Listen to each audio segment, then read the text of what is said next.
Hey guys, welcome back to the channel. Welcome to a brand new Warzone Mobile video. In today's video, guys, if you haven't guessed by the title, I'm going to give you 5 beginner tips that will help you improve at the game, literally, probably, overnight if you follow them. Anyway, guys, it's going to be like a countdown. It's not in any specific order. It's just things that will help you out in surviving to bring home that W, or at least get pretty close to it anyway. So without further ado, guys, if you would do us a massive favour, please do like the video down below and make sure you subscribe to the channel for many more videos just like this.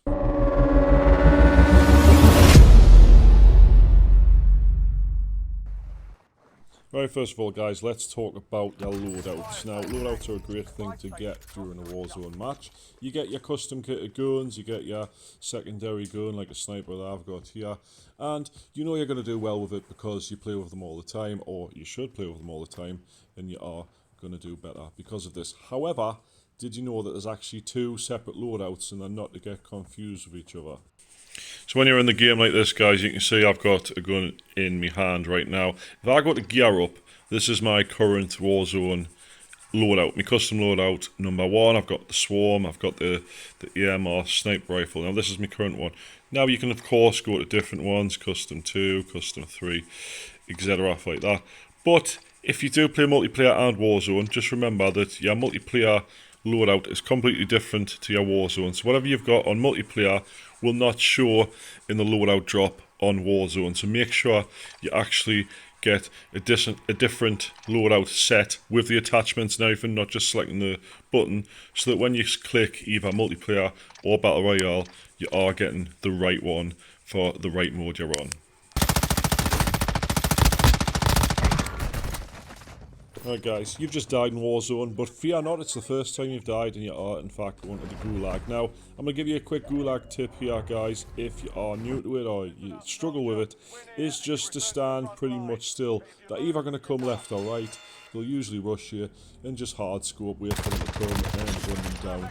I've lost maybe 1 or 2 Gulags since I started playing several weeks ago, just by people doing the same thing I do. It's really easy to win one, come out on top, and then get straight back into the match. Easy as that. Alright guys, next tip is regarding sniping. Now, I absolutely adore sniping on all my games. I'm still getting used to sniping on this. As you can see, I'm pretty crap at it, but I'm trying to sort of get better at it. I think I'm trying to get used to the breathing button.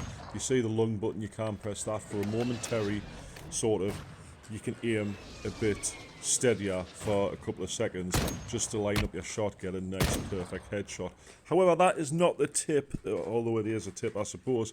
When you're sniping, guys, you've got to be wary of other people watching you. Now, sniping is very, very loud in this game.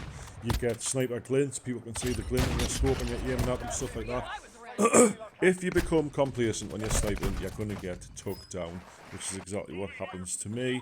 I take a perfect shot, in my opinion a perfect shot, on someone's head, and then someone does exactly the same to me. So standing in the open, sniping, or even shooting in general is a very bad idea. I would find some cover at least, or make sure you're near cover to quickly dart into at any given time.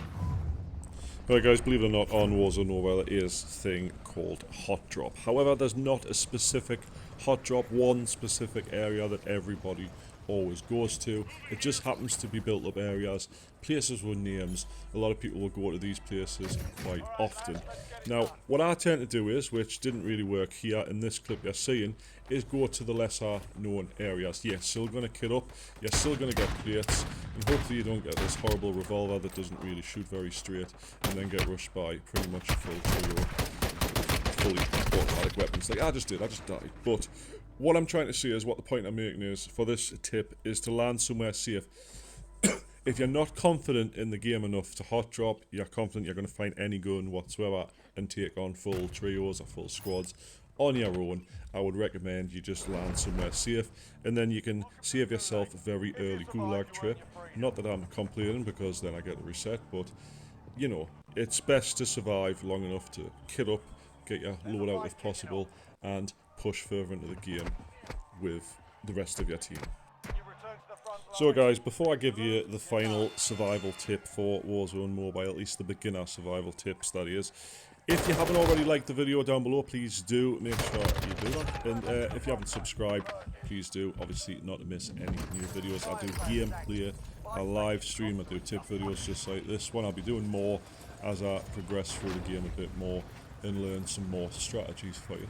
But like I say, guys, if you're not supporting the channel, please consider doing so. Anyway, on to the last tip. Very juicy one, this one. So then, guys, as you get towards the last zone, people are starting to get a bit sweaty. You get the better players sort of still in the match, and everyone wants to get to that best bit of cover in the last zone to, you know, survive a lot longer than everybody else. But you will find people who have sort of went ahead of the curve a bit here and already got into a position of camping or tactical position, as I like to call it, and they will be already be here. Now, the worst thing you can do, guys, I'll be honest with you here, the worst thing you can do, and I did it on purpose in this clip to prove myself right, the worst thing you can do is push into them, right? Unless you're in a full team and you guarantee survival against one person or something, they've almost always mined the stairs. And you're about to find out exactly what I mean in a minute. There's a guy up in this barn window, shoots my teammate, and I just have to push in. You can see I'm just sort of buying me time, but obviously the zone is putting pressure on. We do have to move, so yeah, we'll go up. I've got an RPK, there he is in the window shooting at us. He's got a good position, he's sort of nearly in the zone, but he will have to move out eventually. I probably should have waited till he moved out, but instead I'm going to go ahead and push him. I don't know why I threw a C4 on the ground right there, but try and get an angle on him a bit. Obviously I do. Any second there. There he is. Not enough to get him there. Your teammates are surrounding there a bit more smart in this endeavour. Don't go up. But the second I go up, I instantly regret it. There's the proximity mine, and he literally downs us in a second. Now, if you're by yourself in the last zone, guys, find a house, do exactly what he did. But if you see people doing what he did, do not push them. That's the last beginner tip for the day. Hopefully you do better in Warzone. I will be bringing tips for Rebirth, quads like this more, and some multiplayer ones when I do get around to it. But if you have enjoyed the video, guys, please leave a like down below. Make sure you have subscribed to the channel, and I will see you hopefully in the next one. See you then.